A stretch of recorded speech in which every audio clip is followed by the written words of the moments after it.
بە هاوردەکردنی کەلتوری بێگانە و ئاسانکاریکردن بۆ هەندێ دیاردەی نامۆ و ناشرین کە ڕووی لە کۆمەڵگەکەمان کردووە و بۆتە هۆی تێکدانی پەروەردەی ڕەسەن و دابوو نەریت و ڕەسەنایەتی کۆمەڵگەی کوردی.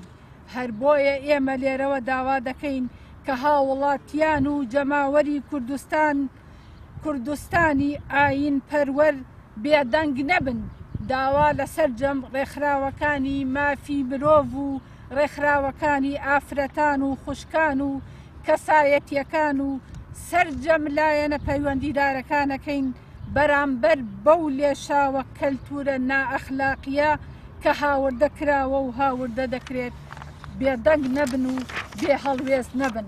داخستنی یانە شەوانەکان و قومارخانەکان، پاشان داخستنی سەنتەرەکانی بەناوی مەساج و داخستنی مەلەوانگە تێکەڵەکان، هەروەک دەبینن ڕێگە خۆشکردن بۆ ئەم جۆرە شوێنانە بۆتە هۆکاری هاوردەکردنی کولتوری ناشرین و تێکدانی خێزان و هاندانی گەنجان بۆ سەرلێ شێواوی.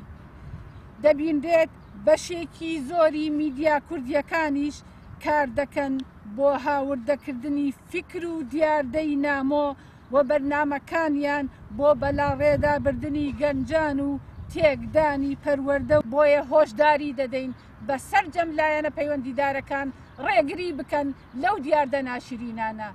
شاری هەولێری خۆشەویست کە شاری دینداری و ئیمانداری و شاری سوڵتان مزەفەرە ناکرێ ئێستا بکرێتە پایتەختی بێ ئەخلاقی و بێڕەوشتی. هەروەک دەبینین ئێستا نەخۆشی مەترسیدار لە هەولێر بڵاو بۆتەوە. ئەگەر ڕێگری لێ نەکرێت ئەو مەترسیە لەوانەیە ماڵ بە ماڵ و کۆڵان بە کۆڵان بگرێتەوە.